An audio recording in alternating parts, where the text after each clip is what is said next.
Olá amigos, bom dia, segunda, 2 de maio, áudio 217, verso para memorizar. Pela fé, Abraão, quando chamado, obedeceu a fim de ir para um lugar que devia receber como herança, e partiu sem saber para onde ia. Hebreus 11, 8. Título da lição de hoje: A tentação do Egito. Leia Gênesis capítulo 12, do 10 ao 20, na questão 2. Por que Abrão deixou a terra prometida para ir ao Egito? Como o faraó se comportou em comparação a Abrão? Porque a fome assolava aquela terra, né? Questionou Abrão por ter ocultado a verdade, mas não o puniu.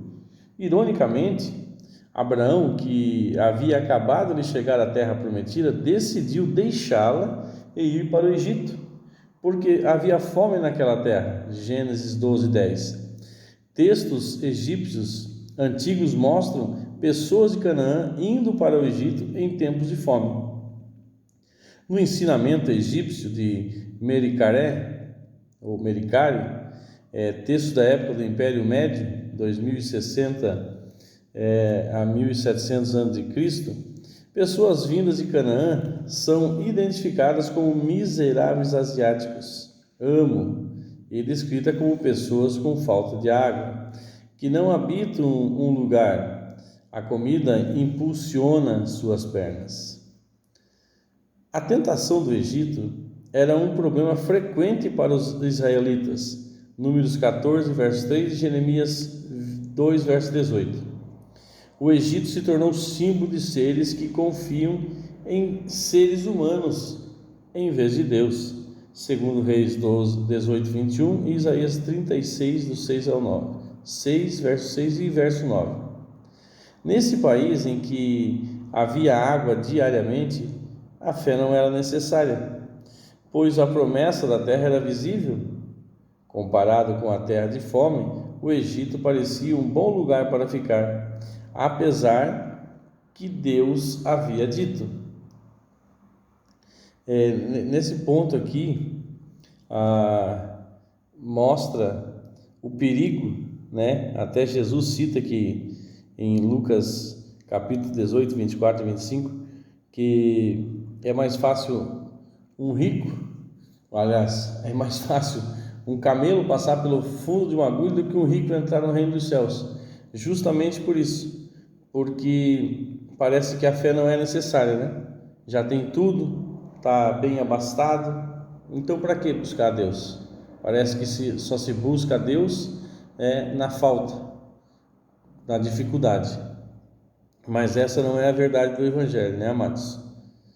O Abraão que deixou Canaã contrastava com o Abraão que havia deixado Ur dos Caldeus.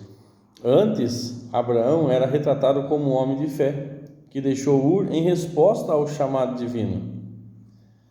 Depois, Abraão deixou a terra prometida por si mesmo, por sua vontade. Antes, confiou em Deus, pois se comportou como um político presunçoso, manipulador e antiético, que contava apenas consigo mesmo. Durante sua permanência no Egito, Abraão deu prova de que não estava livre da fraqueza e imperfeição humana. Veja que aqui ele decidiu por ele mesmo, né? Por ele mesmo, não por um mandado, né? Não por uma instrução de Deus. Ele próprio decidiu. E vamos ver o que aconteceu. Durante sua permanência no Egito, Abraão deu prova de que não estava livre da fraqueza e imperfeição humanas, ocultando o fato de que Sara era sua esposa. Evidenciou desconfiança no cuidado divino, falta daquela fé e coragem sublime tão frequente e nobremente exemplificada em sua vida. Ainda que um grande homem cometa erros, ele não está abandonado por Deus. Quando o Novo Testamento fala sobre Abraão como exemplo de salvação pela graça, quer dizer exatamente isso: graça. Se não fosse a graça, não haveria esperança para Abraão e nem para nós. Pergunta de rodapé: para os fiéis, é fácil se desviar do caminho certo? Por que a desobediência nunca é uma boa escolha? Se nós nos descuidarmos, certamente, né? É fácil. E por que a desobediência nunca é uma escolha boa ou uma boa escolha? Porque toda desobediência gera uma consequência negativa. Não tem uma desobediência que no final gere uma consequência positiva, sempre gera negativa. Então, a Bíblia diz: é melhor obedecer do que sacrificar. Amado Deus e Pai, eu te agradeço, Senhor, por esse novo dia, pelos nossos amigos, pelos nossos irmãos em Cristo, pelos nossos familiares, pela Tua graça, pela Tua misericórdia, pela Tua palavra, Senhor.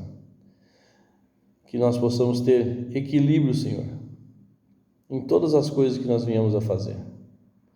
Que nós possamos ter da Tua sabedoria para não decidirmos nada com a força do nosso braço. Que nós não venhamos colocar a mão em nada que o Senhor está tratando e que nós não venhamos deixar de fazer nada que o Senhor está nos instigando a fazer. Mas que nós possamos andar nos Teus passos, Pai, de acordo com a Tua vontade, de acordo com a Tua supremacia sobre as nossas vidas. No nome santo de Jesus, é o que eu te peço e te agradeço. Amém. Abraço, meus amigos.